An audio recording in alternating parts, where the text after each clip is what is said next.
The scream didn't come from her throat.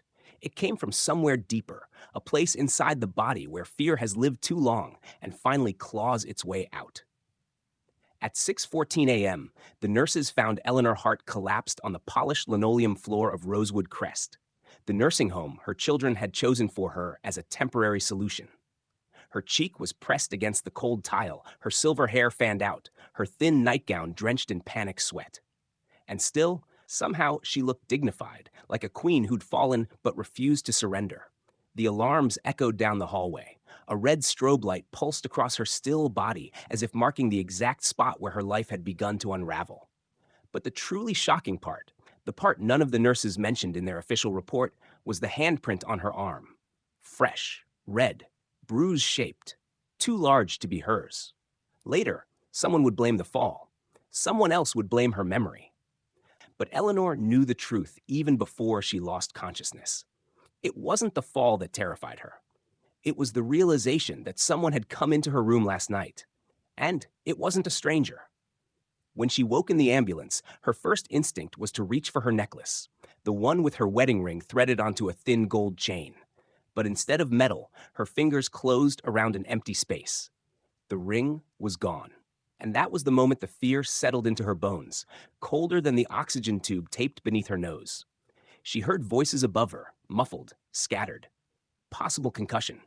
Blood pressures crashing. Call the family. Family. A word that still hurt.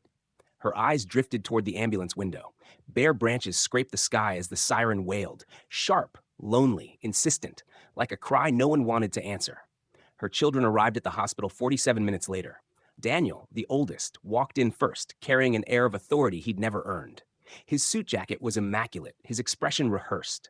He wasn't here for her. He was here for the role, the concerned son, the responsible heir, the man who always made sure others believed he cared. Behind him came Claire, the middle child, clutching her tablet, already scrolling through documents. Always preparing for a crisis. Always thinking in terms of liability, guardianship, and what's best long term. Her eyes flicked to Eleanor with something almost like pity, but too fragile to last. Lena, the youngest, arrived last. Breathless, mascara smudged, wearing guilt the way other people wore perfume. Her relationship with Eleanor had been the deepest once, but distance and bad decisions had eroded it to a shaky truce. The three of them looked at the frail woman on the hospital bed. Not one of them reached for her hand. The doctor cleared his throat softly. She experienced a fall, he said. We're monitoring neurological changes, but there's something else. He hesitated, as if weighing whether the truth would cause more damage than the injury. Her arm shows signs of a bruise, Daniel cut in. She bruises easily. She's old. It's not the kind of bruise we usually see from falls, the doctor said gently. It's shaped like fingers. Silence cracked across the room. Claire's eyes narrowed. Lena looked away. Daniel's jaw tensed, the vein in his neck pulsing like a warning. Then, without missing a beat, he redirected the conversation. What's the next step in her treatment? Eleanor watched him with a kind of tired sadness. Daniel had always been good at this, steering attention away from things he didn't want to confront. Even as a child, he changed the subject whenever the emotional temperature rose too high. But she also noticed something else, something more chilling. When the doctor mentioned the bruise, Daniel didn't look surprised, not even for a second. After the doctor left, the siblings argued in low, heated whispers. She shouldn't be living alone in that room, Claire insisted. We should increase supervision, maybe upgrade to the secure wing. We can't afford the secure wing, Lena snapped. Not unless we access her estate, Daniel finished. His tone was even, strategic. Which requires full legal guardianship. Eleanor blinked slowly. So that was it. Her fall wasn't even the first thing on their minds. Daniel stepped closer to her bed, lowering his voice. Only she could hear him. Mom, he murmured, don't start telling stories about someone hurting you. You get confused. Remember? His smile didn't reach his eyes. It was the same smile he had used at age 16 when he lied to her about where he had been the night before. It was the same smile he used at 24 when he tried to convince her to sign financial papers she didn't fully understand. It was the same smile he used last month at Rosewood Crest when he told her, "You'll be safe here, Mom. Trust me." Her heart thudded, soft but sharp, like a bruise blooming beneath the skin. She tried to speak, but her throat tightened. Fear clamped down, hot, fast, merciless. Someone had hurt her last night. Someone had taken her ring. Someone had grabbed her arm hard enough to leave marks. And now, looking into her son's eyes, she suspected something she had never dared suspect before. Maybe the danger wasn't outside the family. Maybe the danger was her family. A nurse checked her vitals and left again, leaving the room dim and quiet. The siblings resumed their argument in the hallway, words like guardianship, power of attorney, and liquidation drifting through the gap in the door. Eleanor closed her eyes. She wasn't confused. She wasn't imagining things. She remembered the hand, the voice, the breath on her ear. She remembered what he whispered before everything went dark. "You should have signed the papers, Mom." Her pulse stuttered. That voice. She knew that voice. Her own child had come into her room last night. And the last thing she remembered before collapsing was the shadow leaning over her.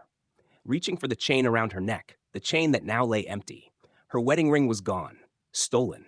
Her husband's memory, his last gift to her, was no longer hers. And somehow, she understood, this fall wasn't an accident. It was a warning. But the universe, cruel as it was, had an unexpected twist waiting. At 8:03 p.m., as the siblings continued fighting about money, the door opened again, quietly, tentatively. A young man stepped inside. Tall, dark eyes. A softness about him that didn't match the harsh fluorescent lighting. He wore the uniform of a nursing assistant, but something in his gaze carried a depth that didn't belong to someone in his 20s. He walked to Eleanor's bedside with a gentleness her own children hadn't shown in years. "Mrs. Hart," he whispered, "I came as soon as I heard." Her breath caught. He reached into his pocket, opened his hand. Her wedding ring lay in his palm. "I don't know who dropped this," he said, "but I found it in the hallway outside your room." Her children did not know he was here. He was not supposed to be in this hospital tonight, but he was.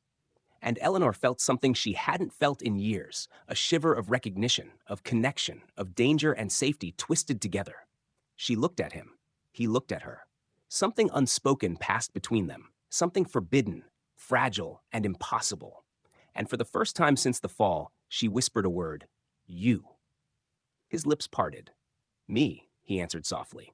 Outside, her children argued about her estate. Inside, a secret spark, raw, reckless, alive, ignited between a woman of 68 and a man half her age. A spark that would burn every lie in this family to ashes. The fluorescent lights hummed above them, a sterile, indifferent soundtrack to a moment that felt anything but clinical. Eleanor stared at the young man, this unexpected guardian of her past, and a tremor rippled through her chest, equal parts fear and something dangerously close to longing. No one had looked at her the way he did in years.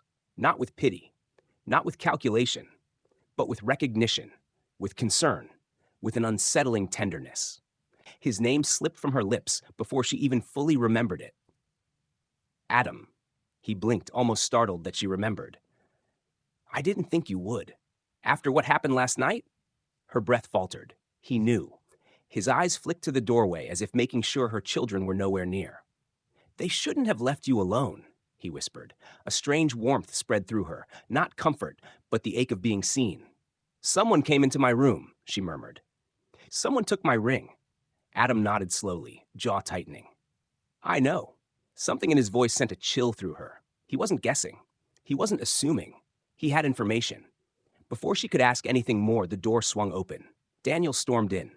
His expression, smooth, collected, cracked for a split second when he saw Adam standing beside her. But just as quickly, the mask returned. "Why is he in here?" Daniel demanded. Adam stepped back, posture straightening into the stiff politeness of an underpaid, undervalued caregiver. "I was checking on Mrs. Hart, sir. We don't need you. Nurses can handle it." Daniel's voice cut the air like a blade. Eleanor saw Adam's fingers curl into his palm, not in fear, in restraint. "Thank you, Adam," she said softly. "You've always been kind." Daniel shot her a sharp look, the kind that warned, "Stop talking." But she didn't. "And gentle," she continued. The corner of Adam's mouth twitched, a ghost of a smile, almost grateful. Daniel stepped between them, physically blocking her view. "You can go now." Adam hesitated. Just a beat.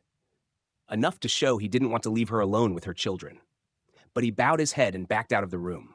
As he closed the door behind him, their eyes met one last time. A fleeting, electric second that neither of them understood, but both of them felt. Daniel wheeled around to Eleanor the moment Adam was gone. "Mom," he said, his voice sweeter than sugar and sharper than glass, "you have to stop trusting these people." "These people?" she repeated. "He has taken better care of me than—" "Don't!" His smile was tight. "Let's stay focused." He reached into his briefcase and withdrew a stack of papers. Lena and Claire entered behind him. The tension thickened. "What is that?" Eleanor asked. "Protection," Daniel said. "Just some documents giving us temporary control of your finances while you recover." A hot pulse of anger flashed in her chest. "I'm not signing anything." Daniel's jaw twitched. Claire looked away. Lena exhaled, already exhausted. "We're trying to help you," Claire insisted. "You're vulnerable right now." "I'm not confused," Eleanor shot back. "I know what happened last night." Daniel's face hardened. "Just a fraction." "You fell," he said flatly. "No," she whispered. "Someone grabbed me." The silence that followed was suffocating. Lena broke first, her voice soft, trembling. "Mom, who are you saying did it?" Eleanor hesitated. The truth pressed against her lips, but so did fear, because accusing the wrong person would destroy everything. But accusing the right one could kill her. Her children waited. 3 pairs of eyes, 3 motives, 3 histories. She closed her eyes. "I don't know," she lied, but the lie didn't soften Daniel. It sharpened him. That night, after visiting hours ended, the hallway quieted. Machines beeped their steady rhythm. Nurses shuffled softly. The world shrank to dim lights and whispered footsteps. Eleanor couldn't sleep. Every time she closed her eyes, she saw the shadow leaning over her, felt fingers digging into her skin, heard the familiar voice whispering, "You should have signed the papers, Mom." She flinched at every sound outside her door. She thought she was alone until she heard it. A soft knock. Not official, not medical. Careful, gentle. Adam stepped inside, closing the door quietly behind him. She exhaled, tension melting and reforming in a new shape, relief intertwined with danger. "You shouldn't be here," she whispered. "I know," he said, "but I needed to check on you." He moved to her bedside, his shadow long and soft against the wall. "I found the ring on the floor," he said, voice low. "But that's not all." Her pulse quickened. "What else?" He hesitated, then lifted something from his pocket. Her necklace chain, broken, snapped clean through. She gasped. "That doesn't happen from a fall," Adam said quietly. "That happens when someone pulls it." Her hand flew to her throat instinctively. "Adam, tell me the truth. Do you know who came into my room last night?" His eyes darkened. Not with fear, with certainty. And something deeper, a protectiveness that was almost fierce. "I didn't see his face," he whispered, "but I saw his shoes when he passed me in the hallway." "What kind of shoes?" Adam's voice dropped further. "Black leather, custom stitching, expensive." Her blood turned cold. One person she knew wore shoes like that. One person who insisted they were Italian craftsmanship. One person who always walked heavy when he was angry. Her oldest son, Daniel. "But," Adam continued, "there's something else you need to know." He leaned closer, and the room felt smaller, warmer, more dangerous. "I wasn't supposed to be working last night," he said. "But I stayed late because I heard something about you." Her breath hitched. "What did you hear?" "That your children are preparing a legal motion to declare you mentally unfit." The world dropped out from under her. "They're going to try to take everything you own," Adam said softly. "And once they have control, you won't have a say in anything. Not your finances, not where you live, not even who can visit you." Her voice cracked. "My own children would never." But she stopped. Because they would. And she knew it. Adam reached for her hand, not grabbing, not assuming, just offering. She let him hold it. "I'm not going to let them hurt you," he murmured. She swallowed hard. "Why do you care what happens to me?" He didn't answer right away. His thumb brushed her knuckles, so gently it felt like a memory. Then, in a voice barely audible, "Because you're not alone in this place, and you're not the only one with something to lose." A shiver raced through her. Their eyes locked. And in that moment, Eleanor understood something terrifying and beautiful. This young man, this stranger she wasn't supposed to trust, might be the only person willing to save her. But he also had secrets, and his secrets were intertwined with hers in ways she hadn't even begun to fathom. The rain came just after midnight. tapping against the hospital window like insistent fingers, a sound that made Eleanor's skin prickle with an old instinct she hadn't felt in decades. Storms always brought memories rushing to the surface, slammed doors, raised voices, the kind of fear that sat in a child's stomach like a stone. Tonight, the storm felt like a warning. Adam remained beside her bed, his posture calm but his eyes restless, haunted even. He kept glancing toward the door as if expecting someone to burst in or follow him. "Adam," she whispered, "what aren't you telling me?" He didn't answer immediately. Instead, he walked to the window, watching lightning split the sky above the empty parking lot. His reflection in the glass looked older than he should have been, like someone who'd been carrying too much, too young. Finally, he spoke. "Mrs. Hart, Eleanor, do you believe people can break and never fully put themselves back together?" The question sliced through her. She thought of her late husband, her fractured relationships, her children, and the years of silent wounds, and she whispered, "Yes." Adam turned to her then, vulnerability flickering across his face before he managed to hide it again. "That's why I stayed late last night," he said. "That's why I was near your hallway. I wasn't supposed to be working, but I needed a place to be. I couldn't go home." "Why not?" she asked softly. Adam stepped closer. His voice dipped. "Because someone was following me." Her breath caught. "Following you? Why?" He exhaled slowly, like releasing something he'd been holding in for too long. "My past. It's not clean, Eleanor." He sat in the chair beside her, folding his hands, staring at them as though he didn't fully trust what they might do.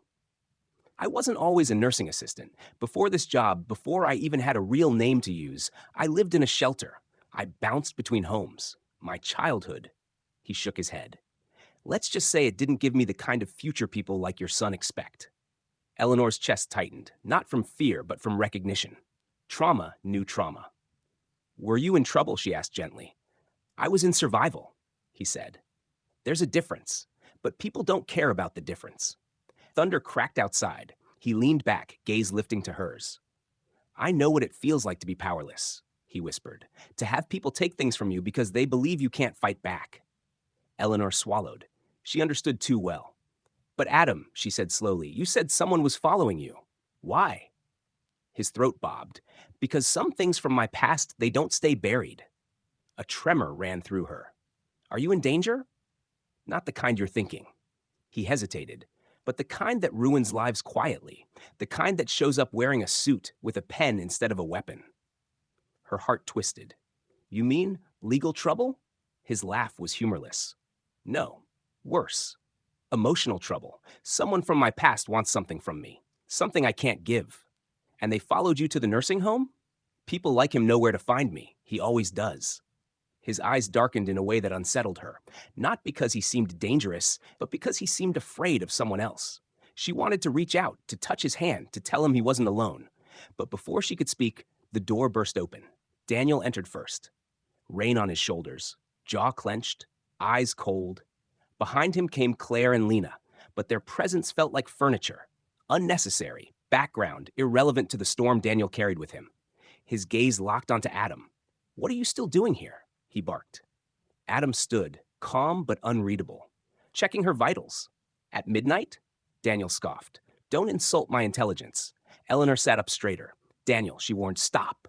"Stop?" He turned to her, incredulous. "Mom, this guy is manipulating you. These kids, these workers, they prey on people like you." "People like me?" she repeated, voice low. "You're aging, vulnerable, confused." "I am not confused." His mouth pressed into a thin line. "You're being influenced," he snapped. Adam stiffened. "I'm here because she asked for help." "You were found with her ring," Daniel shot back. "And don't pretend that wasn't suspicious." "I returned her ring," Adam said evenly. "Because you probably stole it first," Daniel countered. Eleanor's pulse spiked, rage, sharp and sudden. Enough. The room froze. Her voice, thin, battered, aged, somehow landed with the force of a hammer. Daniel stared at her, stunned. "You will not speak to him like that," she said. "Adam has done nothing but help me, more than you have." Daniel's expression curdled, darkening inch by inch. "Mom," he said slowly, dangerously, "you don't know who he really is." "And you do?" she challenged. Daniel moved closer to the bed, lowering his voice so his sisters wouldn't hear. "I checked his record," he murmured. "He changed his last name 4 years ago. Before that, he had a file, a sealed one. Juvenile court. Adam flinched, breathing sharp. How do you know about that? He demanded. Daniel smiled, a cruel, triumphant curl of his lips. I know everything I need to know to protect my mother. Protect me? Eleanor echoed. Or protect my money? Daniel's face flushed, but he didn't deny it. Claire stepped forward. Mom, we're just trying to make sure no one takes advantage of you. Lena's eyes glistened, torn between guilt and fear. We don't want to lose you, or everything Dad built. For a moment, the room smelled like old arguments. Familiar, poisonous, bruising. Eleanor's voice wavered. Why are you so afraid of me being independent? Daniel's mask finally cracked. Because independence is dangerous for people your age. A tremor ran through her. That sentence, that exact sentence, was whispered in her ear the night before. Her stomach plunged, her vision blurred. It wasn't just a coincidence, it wasn't a slip of the tongue. He said it the same way, same tone, same emphasis. Her fall, her missing ring, the bruises, the voice in the dark. It was Daniel. Her hand shook violently on the blanket. Adam noticed instantly. He stepped closer, protective, alert. Daniel noticed too. He stepped closer for an entirely different reason. Mom, he said quietly, you're trembling. This is what I mean. You need supervision. You need someone you can trust. I don't trust you, she whispered. For a split second, raw fury flared in his eyes, so bright, so murderous, she wondered if he even knew it showed. Then he forced a smile. A terrifying one. Get some rest, he said. We'll talk tomorrow. You'll feel clearer in the morning. The children left. Daniel looked back once, and the look he gave Adam could have frozen fire. The door shut. Silence, thick and electric, filled the room. Adam stepped beside her once more. Eleanor, he whispered, are you afraid of your son? Her throat tightened. I wasn't, she said, not until today. He gently took her hand. I'm not going anywhere, he murmured. She met his eyes, dark, steady, filled with something fierce and broken. Adam, she whispered, voice trembling, tell me the truth. Who is the man from your past? The one who keeps following you? Adam inhaled sharply. Then he spoke the last thing she expected. He's someone your family knows. Her blood ran cold. And Eleanor, the reason he's after me, the reason he keeps showing up, is because I know something about your family. Lightning flashed, illuminating his face. The truth was no longer outside. It was sitting beside her, holding her hand, and whatever Adam knew, whatever he'd been running from, was tied to her children. And it was coming back for both of them. The night deepened into something unnaturally still, the kind of silence that didn't soothe. It warned. The kind that made Eleanor's skin feel too thin, her breath too loud, her heartbeat too exposed beneath the thin hospital gown. Adam hadn't moved from her bedside. He sat like a guardian, young, alert, troubled. But there was a fear in his eyes now, a fear he hadn't shown before. The kind of fear that belonged to someone who wasn't just worried, but hunted. Adam. Eleanor whispered, tell me who he is, the man from your past, the one who followed you. He rubbed his palms together, slow, deliberate, as if warming hands that had gone cold with memory. You won't believe me, he murmured. Try me. He exhaled shakily. His name is Matthew Cole. Eleanor froze. That name meant nothing to her, yet the way Adam said it, low, tight, almost reverent with dread, made it feel like a loaded gun placed between them. He's not some criminal? She asked cautiously. Adam laughed, not humor, but disbelief. A criminal? No, much worse. He looked up, eyes burning. He's a lawyer. Her heart dropped. And not just a lawyer, Adam continued. A power broker, a manipulator, a man who represents high-wealth families in situations they want to keep quiet. Situations? Eleanor echoed. Adam nodded. Abuse cases, estate disputes, guardianship battles, financial extractions. You name the moral crime, he's helped someone bury it. A chill rippled through her. Why would a man like that follow a boy who grew up in shelters? Adam looked away. Because I wasn't always just a boy in a shelter. He stood and walked toward the window, the rain streaking down the glass like falling scars. When I was 15, I was placed with a foster family. Wealthy, generous on paper, picture perfect on the outside. Lightning flashed. And monstrous behind closed doors. Eleanor's heart squeezed painfully. Adam? He didn't look at her, kept his eyes on the rain, as if watching memories wash down the window. The father of the house was brutal. The kind of man who taught lessons with fists and silence. The kind who believed pain builds character. Her breath trembled. One night, Adam continued, I fought back. For the first time, for the last time. His shoulders tensed. The next morning, Matthew Cole arrived. He was their attorney. He coached them on what to say. He whispered to the social workers. He told me, quietly, calmly, that kids like me don't win. Thunder cracked. And then the case disappeared. Eleanor covered her mouth. She understood now. Trauma recognized trauma. But why is he following you now? Because I saw something years later. Something about your family. Eleanor felt her pulse stutter. My family? My children? He nodded. Your husband was a respected man, a businessman, a mentor to a lot of people. Yes, she whispered. He was. Adam hesitated. Did you know he once hired Matthew Cole? Her blood turned to ice. No, she said. No, he never told me that. Adam stepped closer. Well, he did. And it wasn't for business. It was personal. Eleanor felt her chest tighten. What did my husband need from a man like that? Adam took a slow, careful breath. The same thing every powerful man needs, someone to make problems disappear. Lightning illuminated Adam's face, haunted, determined. I overheard something I wasn't meant to hear, he said. A conversation about a deal gone wrong, a threat, a cover-up, and your husband's name was involved. Eleanor's world tilted sharply. What kind of deal? Adam's silence was answer enough. Not a legal deal, not a business deal, a buried deal, a dangerous deal. And suddenly it made terrible perfect sense why Matthew Cole had resurfaced. I'm a loose end, Adam whispered. A witness, a liability. Her heart thudded painfully. And you, he added quietly, are connected to the man he fears because you're the last person alive who knows what kind of man your husband truly was. Eleanor gripped the blanket. You think Matthew came after you last night? She asked. Adam stepped forward, shaking his head. No, last night, that wasn't him. He looked her straight in the eyes. That was your son. Her breath shattered. No, she whispered. Daniel would never. He already has, Adam said gently. He tried to take something from you. He hurt you. He took your ring. Eleanor shook her head harder, trembling. My son is flawed, but he's not cruel. Adam lowered his voice. You saw his eyes today. You recognized the voice from last night. You know what he's capable of. Her throat closed. She wanted to deny it, to scream that Adam was wrong, to protect the boy she had raised.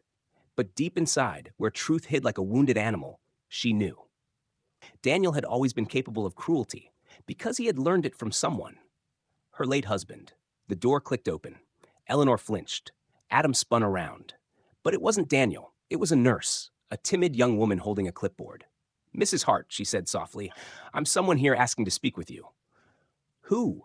Adam demanded. The nurse swallowed. He said his name is Matthew Cole. Eleanor's bones turned to glass. No, not here. Not in this hospital. Where is he? Adam asked sharply. The nurse pointed down the hall. He's waiting in the family conference room. He said it's urgent. And my children, Eleanor whispered. They're not here, the nurse replied. They all went home for the night. A tremor carved itself down Eleanor's spine. She turned to Adam. Why would he come? Why tonight? Adam didn't blink. Because he knows something we don't. 10 minutes later, Eleanor was wheeled into the small conference room, a dim, quiet space used for bad news. Adam insisted on coming. The nurse didn't stop him. Matthew Cole stood by the window with his back to them. Tall, impeccably dressed, still as a statue carved from something cold. He turned slowly. His face was calm, handsome in a severe way, eyes sharp enough to slice through lies before they were spoken. Mrs. Hart, he said smoothly, I'm terribly sorry for the circumstances. We need to discuss an urgent matter regarding your late husband's estate. Estate. The word felt poisonous. Adam stepped in front of her wheelchair. We're not discussing anything until you explain why you're following me. Matthew's lips curled, almost amused. Adam, always dramatic, always paranoid. Always right about you, Adam shot back. Matthew ignored him, turning to Eleanor. There's been new information, he said. Information your children will find. Quite surprising. Her pulse hammered. What kind of information? She whispered. Matthew's smile was surgical. The kind, he said, that changes everything you thought you knew about your husband and everything your children believe they are owed. Adam's hands clenched. Eleanor's breath caught. Matthew stepped closer, shadows sharpening across his face. Mrs. Hart, he murmured, your husband left a second will, and it names a very unexpected heir. The room tilted. The storm roared. Adam stared at Matthew with horror, and Eleanor whispered the only question that mattered. Who? Matthew smiled. The heir, he said softly, is someone very close to you, closer than your own children. Lightning split the sky, and in that flash of white, Eleanor saw Adam's face. Pale, shocked, terrified, as if he already knew the answer. For a moment, time didn't move. The storm outside roared against the windows, but inside the conference room, everything went silent. So silent, Eleanor could hear her own pulse hammering in her ears like distant thunder. Adam stood frozen beside her wheelchair. Matthew Cole watched him with the calm of a man who enjoys delivering pain precisely, elegantly. Eleanor clutched the armrests, her voice trembling. "Tell me," she whispered, "who is the heir?" Matthew folded his hands behind his back. "It's simple, really," he said. "Your late husband named a secondary beneficiary in the event that your children were found unfit to inherit. A contingency plan." Eleanor's stomach tightened. "And that person is?" she pressed. Matthew's voice softened into something dangerously close to warmth. False, polished, hollow. "Adam," he said. "Your husband named Adam Reed as the sole heir to his personal trust." The world slammed sideways. Eleanor felt the air leave her lungs as if someone had punched her. Adam stumbled back, gripping the edge of the table. His mouth opened, but no sound came out. He choked. "That's impossible." Matthew lifted an eyebrow. "Is it? I didn't even know him," Adam insisted. "I never met Mr. Hart." Matthew tilted his head. "Oh, you met," he said quietly, "just not as Adam Reed." Eleanor felt her blood turn cold. "Adam," she whispered, "what is he talking about?" Adam stepped back, shaking his head violently. No, I don't. He's lying." "Am I?" Matthew murmured. He reached into his briefcase and pulled out a file, thick, worn, bound with a cracked rubber band. He placed it on the table with surgical precision. "These," he said, tapping the folder, "are sealed juvenile records. Your juvenile records." Adam flinched. Matthew continued. "And inside, Mrs. Hart, you will find the connection your late husband hid better than he hid anything else. Your husband was involved in the settlement that placed Adam in that abusive foster home." Eleanor's breath hitched. "What? What settlement?" Matthew smiled a cold, thin smile. "The one your husband paid for, quite handsomely, so another family's scandal wouldn't touch his business reputation. The payment that sent Adam away, erased his name, and made him legally untraceable." Adam's knees buckled. Eleanor reached for him instinctively. "Adam," she whispered, "is this true?" His eyes brimmed, anger, grief, betrayal, all fighting for space. "I didn't know it was him," Adam whispered. "I didn't know your husband touched any part of my life. I thought," he swallowed hard, "I thought I had cut all of that away." Matthew's fingers slid across the folder like a blade. "And yet," he said softly, "your past keeps finding you." Eleanor trembled. "My husband, he wouldn't do something like that." Matthew's expression didn't change. "He did. And more." A beat of silence. Then, he also left Adam a trust worth nearly $4 million. The words detonated inside the room. Adam staggered back another step. "4. No," he gasped. "No. Why would he?" Matthew's eyes gleamed. "Because guilt," he said, "is the most profitable emotion of all." Eleanor felt her heart crack open. "Why didn't my husband tell me this?" she whispered. Matthew answered without hesitation. "Because if he had told you," he said, "you would have done the one thing he feared most." "What?" she breathed. "You would have forgiven him, and he didn't deserve forgiveness." A tear slipped down Eleanor's cheek, hot, humiliating. "My husband, he saved charities, built schools, paid medical bills for strangers? And yet," Matthew interrupted, "he destroyed a child and paid me to bury the evidence." The room shook. Or maybe Eleanor did. She forced her voice through raw disbelief. "Why are you telling me this now? Why come after Adam again?" Matthew stepped closer. "Because your children are attempting to seize your estate," he said. "And in doing so, they triggered a clause in the original trust, one that requires me to reveal the identity of the secondary heir." "Adam," she whispered. "Correct." "And why should I believe anything you say?" Matthew leaned down until his face was level with hers. "Because," he said quietly, "your son Daniel has already filed a petition to declare you mentally incompetent. And he cited your inappropriate emotional attachment to a younger man as evidence." Eleanor felt something inside her twist violently. Rage, humiliation, betrayal. He would use that against me?" Matthew straightened. "Daniel will win," he said, "unless Adam accepts the inheritance. Immediately." The room stilled. "What?" Adam whispered. "Why would that matter?" Because, Matthew explained, if you accept the trust, Adam, if you become the legal beneficiary, Daniel's entire petition collapses. He can't argue that you're manipulating his mother if you suddenly have more wealth than she does. Adam stared, horrified. I don't want her money, he said. I don't want any of this. I just wanted to help her. Matthew smirked. And that, he said, is precisely why you're dangerous to her children. Eleanor's throat tightened painfully. So this is why Daniel came into my room, she whispered. Why he took my ring. Why he tried to force me to sign papers. Matthew nodded once. He wanted control before this trust was revealed. And the bruise? She whispered. Matthew didn't answer. He didn't need to. The truth hung heavy in the air. Her son had hurt her for money. Adam suddenly stepped forward, fiery, shaking, voice cracking like lightning. I'm not taking the money, he said. I don't want anything from your husband or this family or that man. He pointed at Matthew. You used me once, Adam said, voice trembling, and you won't do it again. Matthew's smile faded. You don't have a choice. Adam's fists clenched. Watch me. Eleanor reached for him, gentle, desperate. Adam, please. He turned to her, eyes breaking. I didn't know I was tied to your past, he whispered. If I had known. You saved me, she said. That's all I need to know. Adam knelt beside her wheelchair. His hand trembled as it wrapped around hers. I'll protect you, he whispered fiercely. From Daniel, from your daughters, from him, from everyone. Matthew exhaled slowly, almost pityingly. You still don't understand, he said. They turned. Matthew's face had hardened into something far more lethal. Adam, he said calmly, you cannot protect her. Why not?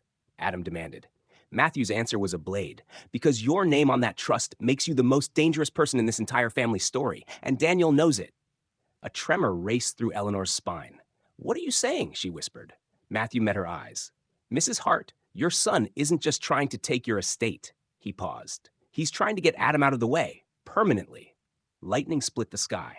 And for the second time in 24 hours, Eleanor realized someone in her family was willing to kill for money. The hospital felt different after Matthew Cole's warning, like the walls themselves were holding their breath, listening, waiting. Every fluorescent light buzzed a little too loudly. Every shadow stretched a little too long. Every footstep echoed like a threat. Eleanor's fingers tightened around the armrests as Adam pushed her wheelchair back toward her room. He didn't speak, not because he had nothing to say, but because he was fighting not to say what he feared most. Daniel was coming for him, and this time he wouldn't settle for bruises. The hallway lights flickered as they moved, one flash, then another, like a stuttering heartbeat. Adam's jaw clenched. Don't worry, he murmured. I won't let him touch you again. His hand brushed hers, warm, steady, grounding. But inside him, behind those gentle movements, something troubled churned violently. A boy who'd survived abuse. A man who'd been hunted by the ghosts of his past. And now, a target in a family war he never asked to join. Adam, she whispered, voice trembling, what if he really does hurt you? He hesitated. Then, he already tried once, he said softly. Her breath hitched. When? Adam swallowed. When he followed me into the parking lot 2 days ago. Eleanor felt a sting in her chest. He cornered me, Adam continued. Asked why I spent so much time with you. Asked what I wanted. Asked what I knew. Adam's hand tightened on the wheelchair. And then he said something I didn't understand until tonight.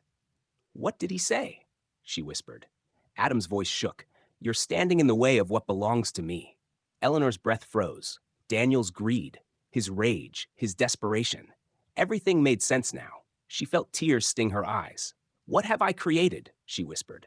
What kind of son did I raise? Adam placed a hand gently on her shoulder. You didn't create him, he said. You survived him. As they neared her room, Adam slowed. Something felt wrong. The door was open. A thin sliver of darkness cut across the hallway floor like a blade. I closed that door, Adam whispered. Eleanor felt the air thicken around them, heavy, electric, dangerous. Inside, something shifted, a soft scrape, a breath. Adam moved in front of her protectively. Stay behind me, he murmured. He stepped into the room first. The lights were off. The curtain by the window moved slightly, too slightly for a room with no breeze. Hello, Adam called out, voice sharp, controlled. Silence. He reached for the switch. The lights snapped on. The room was empty, but not untouched. The bedspread was wrinkled. The pillow had a faint indentation, and on the nightstand lay a single black leather glove, Eleanor's blood ran cold. Adam, she whispered, that's Daniel's.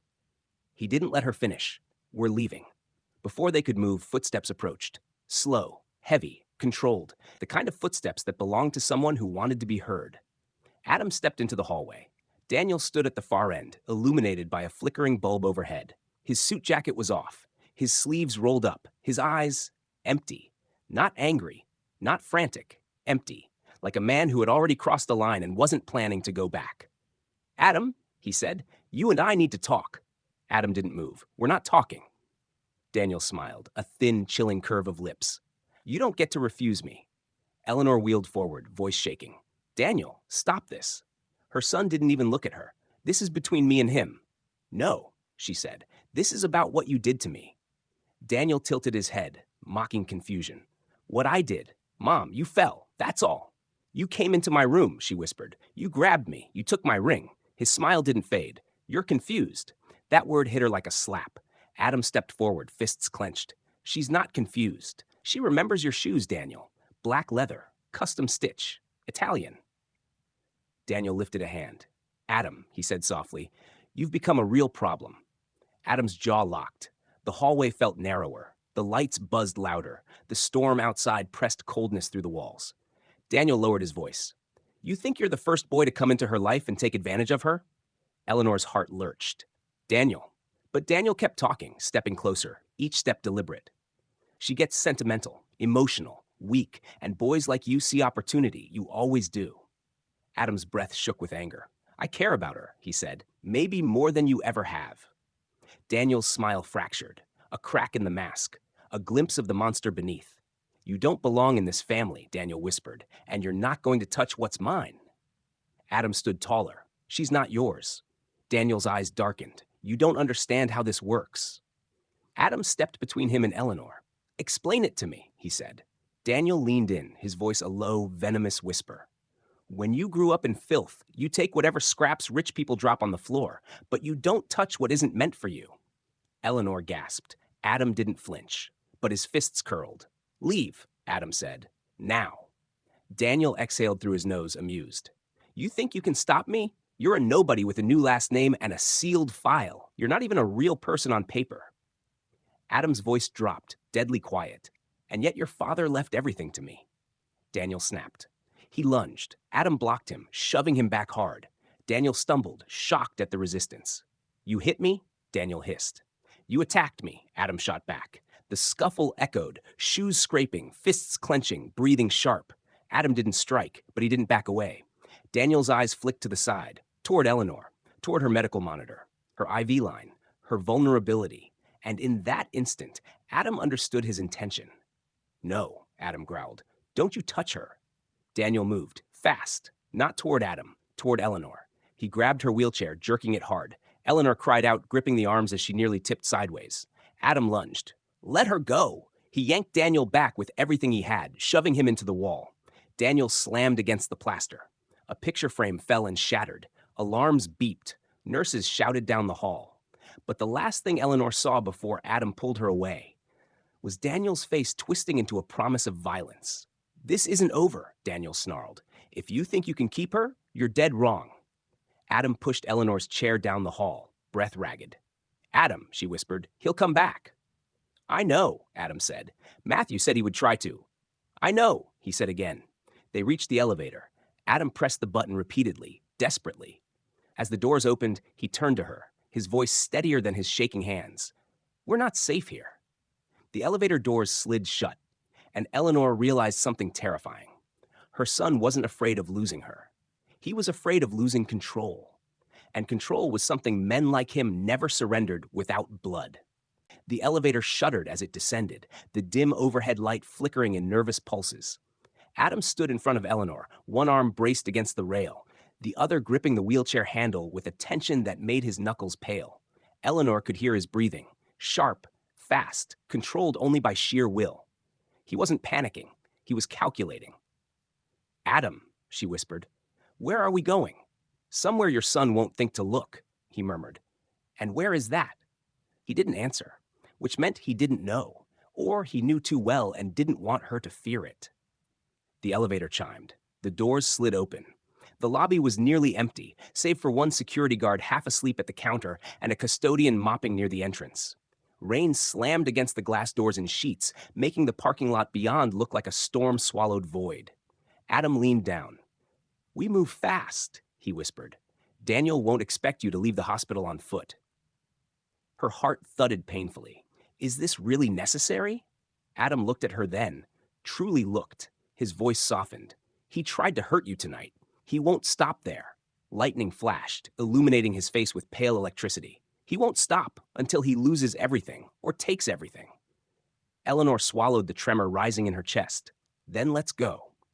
As they crossed the lobby, the custodian eyed them with mild curiosity, but not suspicion. Late-night patient transfers weren't unheard of. The security guard didn't even lift his head.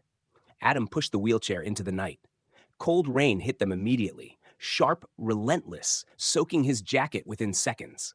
Eleanor felt it on her legs like needles through thin hospital fabric. "Adam!" she gasped. He pulled off his jacket and wrapped it around her shoulders without breaking stride. "I'm fine," he insisted, though he was already drenched. They reached the dimly lit sidewalk. He stopped, scanning the street. "What now?" she asked. "I didn't drive," he said. "I wasn't supposed to be working tonight. I took the bus. We can call a cab." "No," he cut in. "Cabs keep logs. Daniel will track it." Eleanor's pulse tightened. "You think he'd go that far?" Adam looked at her, dark eyes, rain dripping from his lashes.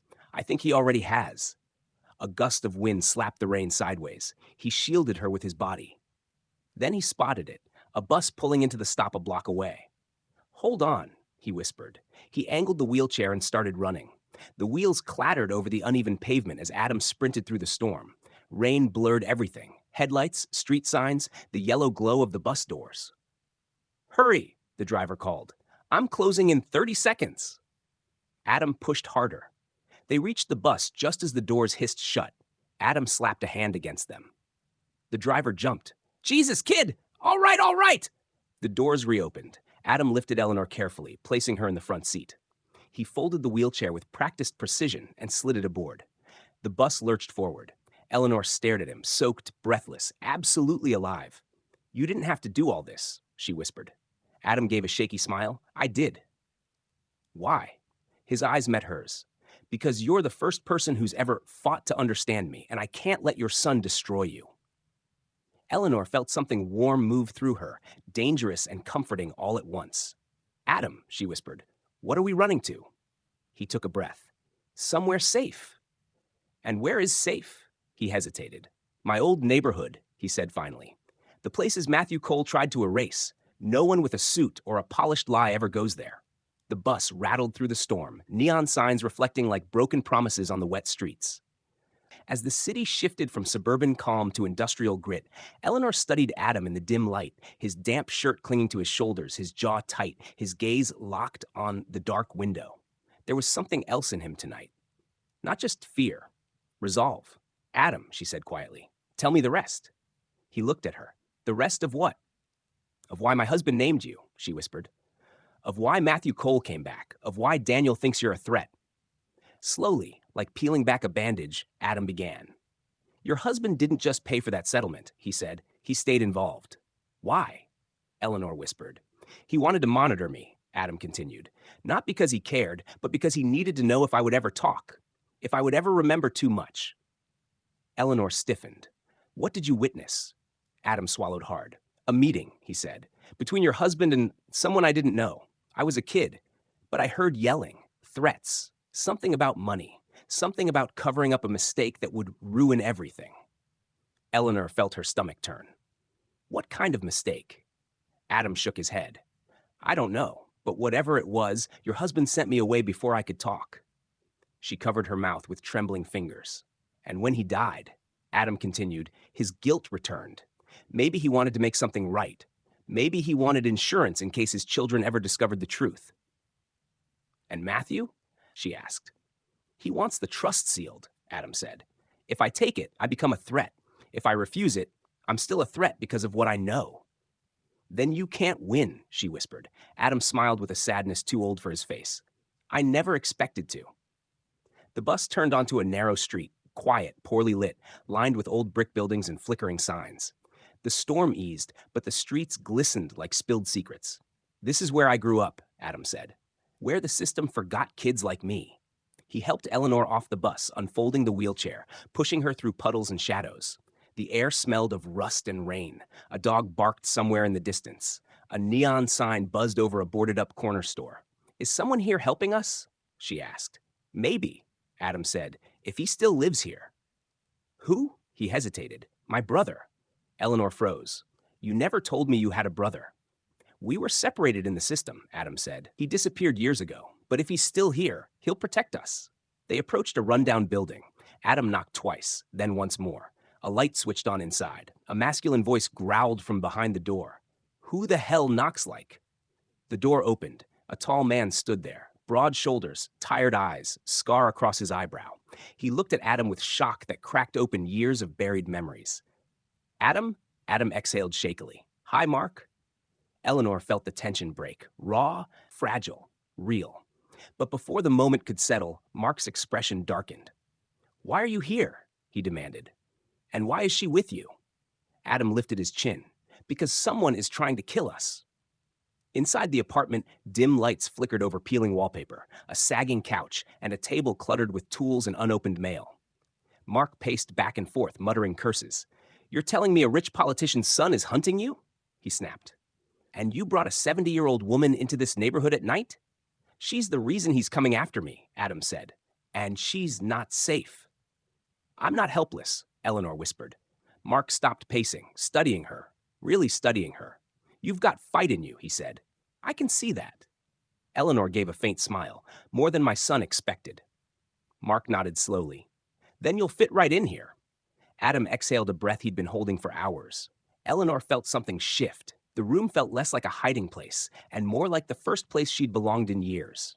But the moment was shattered when Mark's burner phone buzzed violently on the table. He checked the screen, his face drained of color. "What is it?" Adam asked. Mark looked up. "They found you," he said. "Your hospital, your bus route, everything." Eleanor's chest tightened. "Who?" she whispered. Mark turned the phone so they could see the message. One sentence, sent from an unknown number. "Bring Adam to me tonight, or I come for all of you." Adam's blood went cold. Eleanor felt the floor tilt. Mark lowered the phone. "Adam," he said, "it's Daniel." Mark locked the apartment door, slid the deadbolt, then pushed a heavy metal bar across it. It still didn't feel secure. His pacing became sharper, faster, the movements of a man who had lived too long looking over his shoulder. Adam stood near the window, rainwater dripping from his hair, shoulders tight as coiled wires. Eleanor sat in her wheelchair near the flickering lamp. Her frail hands clasped together, but her eyes were alert, awakened, sharpened by fear and something stronger, resolve. Mark turned to them. "You should have never come here," he snapped. "Not with him after you." "Daniel," Adam murmured, almost to himself, as if the name alone soured the air. Mark tossed the burner phone on the table. It slid, hit an empty beer bottle, and clattered to the floor. "That wasn't Daniel's first message tonight," Mark said. "He sent 2 others." Adam stiffened. "What did they say?" Mark looked at him, anger and fear tangled in his expression. "One said, 'I know where you lived,' and the second," he exhaled shakily. "The second said he knows your old name."